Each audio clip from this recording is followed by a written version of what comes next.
Hi, this is a recording on chapter 22, which talks about the neurodevelopmental disorders in children.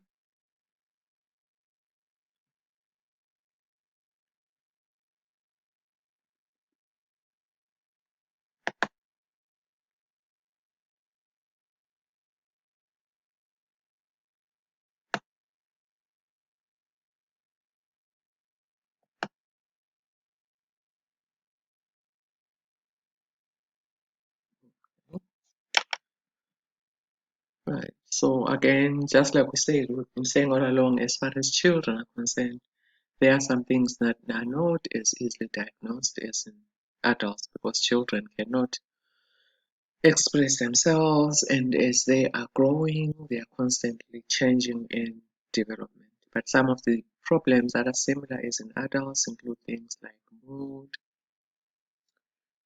swings, anxiety, eating disorders, um, usually diagnosed in infancy and sometimes in adolescence. Um, there is a wide spectrum of autism disorders, and the first one we talk about pervasive, which usually is accompanied by severe impairment of reciprocal social interaction skills, communication deviance, restricted stereotypical behavioral patterns, previous pervasive, disorder, which are now, reviewed as, autism spectrum. They range from mild to severe. And then the second group, these are present by early childhood, 18 months to 3 years or more prevalent in boys, which include little eye contact, few facial expressions, limited gestures in terms of communication, limited capacity to relate to peers and parents, lack of spontaneous enjoyment, express no mood or emotional affect, inability to engage in play or make believe with toys. They may have little intelligible speech as well as stereotyped motor behaviors. Um, it refers you to that box in the book. Again, just be mindful that your edition may be slightly different from what I used. So the main thing is just to look for that chapter in your book, whatever edition you have. And then the third spectrum disorder, which were thought to be rare. And again, you hear a lot about the link with the vaccines, which I think this has been, you know, proved to be, false, because I think the physician that actually came up with the information actually admitted that his research was biased or was not correct. But anyway, this includes a tendency to improve with acquisition and use of language. Traits persist into adulthood. Treatment goals include reduction of behavioral symptoms, promoting learning and development. They may require special education, language therapy, medication which can target specific symptoms. Some of the related disorders may include tic disorders, chronic motor tic disorders, learning, communication, elimination disorders, in other words, they may be incontinent and stuff like that. We don't really have anything on the tic disorders, so I'm going to skip the tic disorders. But again, just out of interest sake, I think, some time back there was a movie about a young man who had Tourette's syndrome. I don't know if any of you remember. Right, and then we're now coming to the learning disorders, which may include achievement in reading, mathematics, written expression, which may be below expected for the child's age, formal education, level of intelligence, um, let's see, some of there can be some interference with academic achievement, life activities, development of self-esteem, social skills, identification, early identification. The main thing, early identification, intervention, um, particularly if there are no other coexisting problems, um, they may have better outcomes in terms of, life, um, style. And again, motor skill disorders is the next group. This includes where there's impairment on coordination severe enough to interfere with academic achievement or ADLs, which may also coexist with a communication disorder. They may also have adaptive, physical education, sensory integration to foster normal growth and development. They can also have stereotypical movement disorders, which are usually characterized by repetitive behaviors. Um, Self-inflicted injuries are common. Pain is not a deterrent to the behavior. For example, they may bang their head against the wall, they may bite their fingers, they may bite that kind of behavior. Um, and then the next group are the communication disorders. This includes a deficit in language, speech communication, which is severe enough to hinder development, academic achievement, or ADLs, which include socialization, language disorder, speech sound disorder such as stuttering, as well as social communication disorder. Elimination disorders, we're going to skip. We really don't have anything to do with those. I don't think they are listed. And then under your attention deficit hyperactive disorders, again, there are varying degrees. Um, these are characterized by inattentiveness, overactivity, impulsiveness, where there's persistent pattern of inattention and or hyperactivity or impulsivity. These are often diagnosed when the child starts school because at that time they are not able to sit still. They may be noisy, they may be disruptive, they may fail to follow direction, they may not wait their turn, they may not do their homework, or if they do it, they may lose it or forget it at home. Because of this behavior, they may actually be ostracized or ridiculed by their peers, who may always be laughing at them. They may not want to sit next to them in class because of how they behave, because they may not have those normal boundaries which you expect children to have by the time they start school. As far as the etiology, cause of ADHD is really not known, but again, it's thought that within the brain itself there is some problems with processing information, or in terms of abnormalities in the maturation of the brain. Other theories may include environmental toxins. We hear so much, nowadays, different dyes, whatever is added to the food to make it colorful, etc., etc. Prenatal influences, maybe, just the behavior. Again, probably even the prenatal influences may even be related to diet as well. Heredity, damage to brain structure and functions, which again probably may even be related to childbirth. Parental exposure, which goes back to the prenatal or the maternal exposure to drugs or even lead in the parents. Anything that causes a decreased metabolism in the frontal lobes. As far as treatment, it's a trial. Each child is treated differently or reacts differently to medication. So the goal is mainly to manage the symptoms, reduce that hyperactivity, that impulsive behavior, increasing their attention because they are now at school, and if they are inattentive, they may not be able to learn adequately. Sometimes they use a combination of medication, behavioral, psychosocial, and educational intervention. And then again, it's referring you to the medication on that table.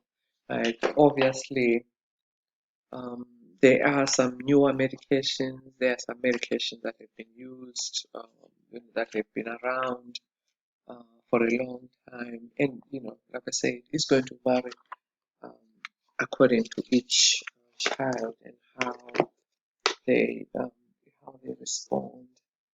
And probably one of the earliest, the first medication, the methylphenidate or Ritalin, or the amphetamine compound Adderall, it's probably one of the earliest, and it's still currently used even today.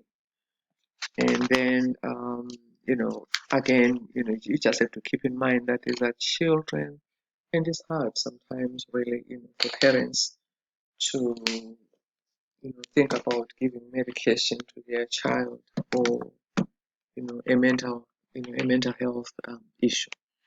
Antidepressants can also be used as well, as a second choice. And then the list actually gives you something that you kind of, again, the medicine itself, the dosage, and the nursing considerations. So again, we're not so concerned about you knowing the dosage, but the concern is, what are your nursing consideration? What information are you going to give to the parents? For example, with the Ritalin, um, it does it acts as a appetite suppression, so it's going to suppress growth or delay, which means at times, they have to be weighed periodically when they are seen. And then some of the medications have to be taken after meals. Some are available in patch form because most of these contain, some form of adrenaline. They also cause insomnia. So again, the timing of giving the dosage is going to be important in that the last dose should be given in the early afternoon. That way, the child is able to sleep at night. And then some of the management strategies include home and school, such as therapeutic play, dramatic play, creative play. The main thing is to maintain consistency where there are rewards and consequences. So what is happening at home should also be happening at school. Otherwise, the child, in order to kind of improve and maintain their behavior. Okay, you have a question.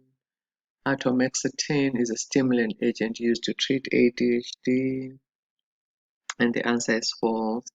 It is not. It's not a stimulant, but it's classified as a non-stimulant. It's an anti. I think it is yeah. It's an antidepressant. It's a selective norepinephrine reuptake inhibitor. It's one of those rare ones that you hardly ever see. But I haven't of late. I haven't seen it. There used to be a lot of commercials for Stratera. I don't know if any of you remember, but I don't see it that much. I don't know whether it has outweighed its favor, right? So again, some of the things in terms of assessment, history may include the child may be described that as an infant they were fussing, they were out of control, and just there were difficulties in all the major life areas, to where sometimes the parents would actually say, they are tired, they are tired, and you know, um, you know, So the general appearance and motor behavior, not able to sit still, not able to carry on a conversation, just jumping from topic to topic or interfering. And then mood, they may also be labile, just sad, I don't have any friends, nobody likes me, anxiety, frustration, agitation. And then under sensorium, again, remember all those lists that you go through. Intellectual process, they may be impaired because not that they are not smart, but just because they are not able to pay attention or concentrate. Judgment, poor, they may be impulsive, they may run out in front of a car, they may jump at the top of the stairs to the bottom and end up even with a fracture and so on. They do have a low self-esteem because like we said earlier on, the other kids may be constantly making fun of them. As far as relationships, academic, they may have problems, as well as socially because of the fact that they're impulsive. They may not have friends. Other kids may laugh at them. As far as physiological and self-care, they may appear thin. They may have trouble settling down, and they also may have problems sleeping as well. Um, Again, with your nursing process in terms of diagnosis, they're at risk for injury, ineffective role performance, impaired social interaction, compromised family coping, outcome identification, free of injury. Sorry, just got sidetracked there for a minute.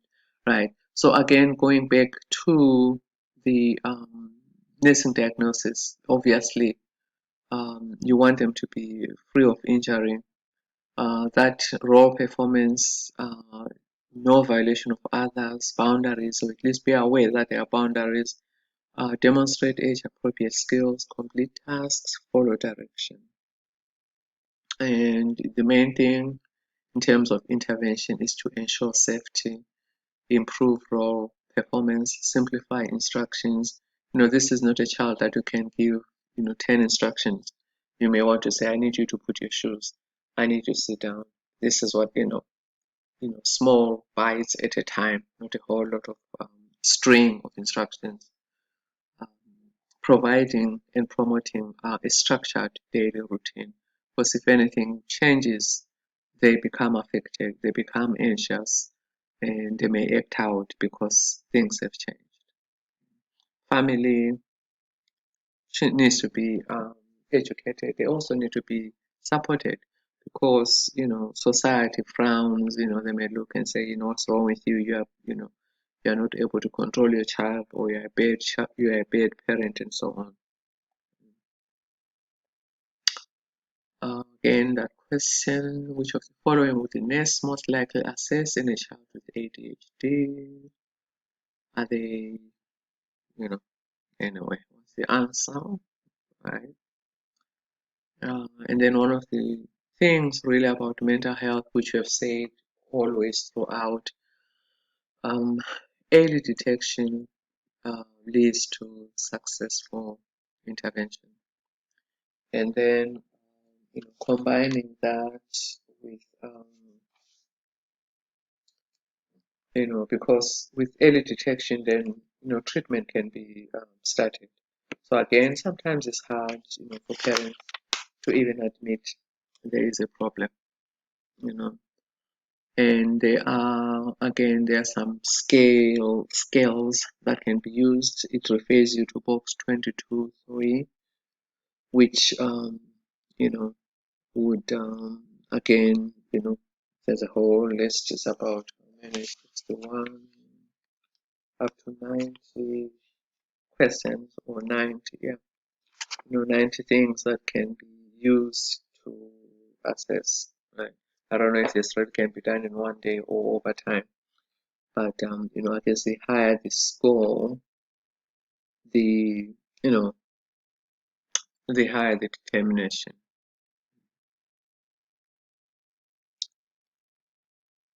And then some of the early intervention may include some of the collaboration, obviously, with the school psychologist, with the pediatrician, physiotherapist, with their teacher, neuro, family, speech, etc. It cannot be, it cannot be one discipline. There has to be a combination in terms of, helping the child. True or false question. It is true, of course, right? And then just as always, we always have those self-awareness issues where we always talk about recognizing own beliefs about parenting, or even comparing, children, or comparing siblings, or comparing your neighbor's child. Their behavior is never going to be the same. And it talks about focusing on the child and their parents' strength, right? It's very easy to label a child as troublesome, and yet they may have some strengths as well. Um, Support parents, in order, to remain hopeful, because it can be hard. It talks about asking parents how they are doing, which means they may benefit, if there's a group that they can, meet with, probably whether it's weekly or monthly, just to get support, if there's a support group. Because again, like I always say, we as professionals can only talk from a theoretical point of view. But if you have somebody that, parents that are living with a child that has ADHD, they are better able to guide, you know, families that are probably experiencing this for the first time.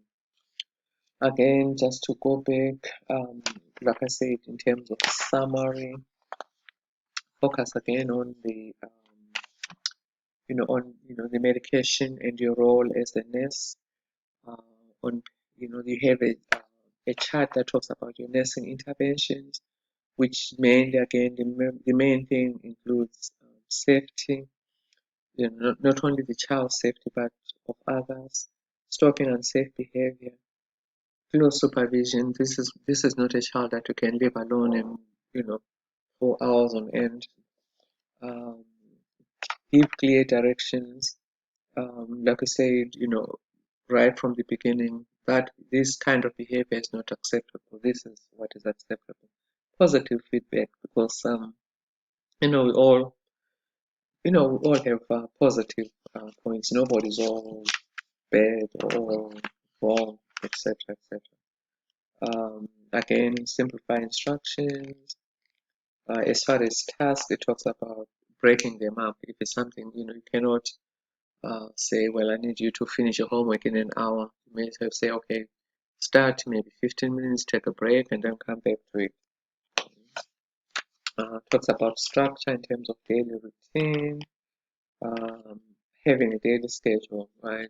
Probably even writing down, you get up, you take a shower, you brush your teeth, you do this, that way they know exactly what is expected of them.